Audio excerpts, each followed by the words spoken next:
In the opening hours of Clair Obscur Expedition 33, I was convinced I was playing the game of the year.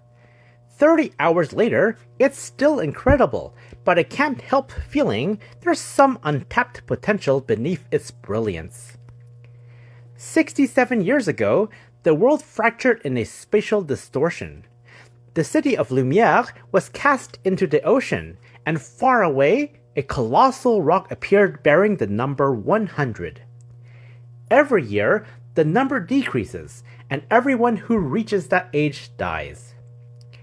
To stop this countdown, Lumière sends yearly expeditions to the mainland. None have returned since the first. Now, as the number turns to 33, a new expedition sets out, and their fate awaits. The opening hours are among the most powerful experiences I've ever had in gaming.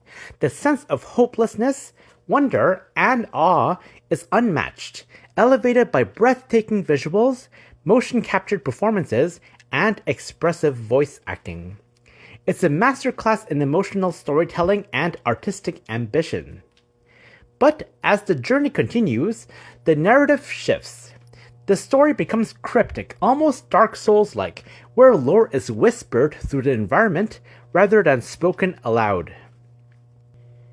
Every save point is marked by a flag from a previous expedition, silent memorials to those who came before. You feel their presence in every rune, every corpse, every journal pried from a fallen captain's hand. The world tells hundreds of stories without uttering a single word. The environments are stunningly diverse, surreal, chaotic, and hauntingly beautiful. Gravity bends, landscapes twist, and familiar shapes merge with the impossible. It's fantasy reimagined through spatial distortion, pushing the boundaries of imagination. The absence of a minimap enhances that raw sense of discovery.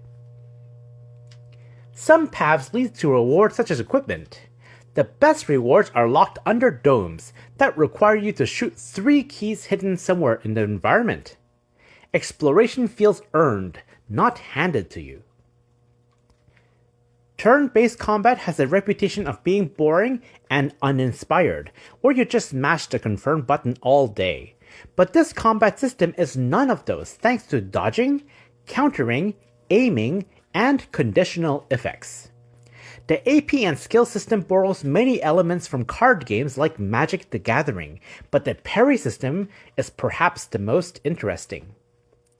Almost all enemy attacks can be parried or dodged with the right timing, but this timing must be precise and requires careful observation and memorization of the enemy patterns. When you master their patterns, you want them to strike, because a flawless parry unleashes a devastating counterattack that also increases your action points. By default, you parry using the right shoulder button, but later in the game, there will be 2 additional curveballs.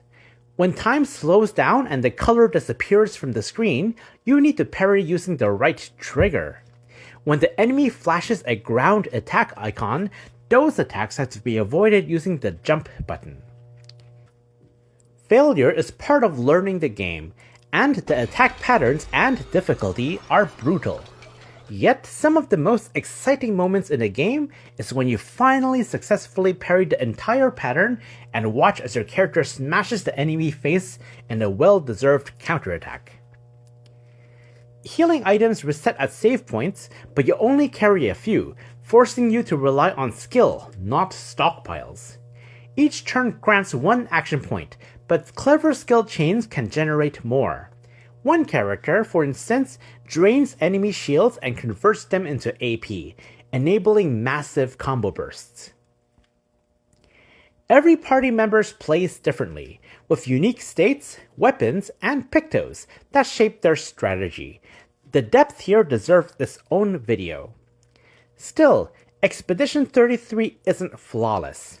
The equipment menus can be confusing, and without a minimap, it's easy to wander in circles. I encountered a frame hiccup that broke a parry window and even crashed after a major boss. Performance-wise, the game demands serious hardware. The Steam Deck barely manages 30 FPS. On lower-end systems, like the Xbox Series S, the experience suffers. Parrying what you can't see is simply unfair. My biggest criticism isn't about bugs or balance, it's about consistency. The game sets impossibly high standards early on, then struggles to maintain them. The later cutscenes, while good, lack the emotional punch and animation quality of the opening. The campfire scenes are heartfelt, but don't quite reach the same cinematic heights. Even so, Clair Obscur Expedition 33 remains a rare gem, a bold, imaginative RPG that dares to be different. It's not perfect, but it is unforgettable. For those who crave artistry, emotion, and challenge in equal measure, this is a journey worth taking. Dadozy Gaming gives Clair Obscur Expedition 33 a 9 out of 10. Thanks for watching, and happy gaming!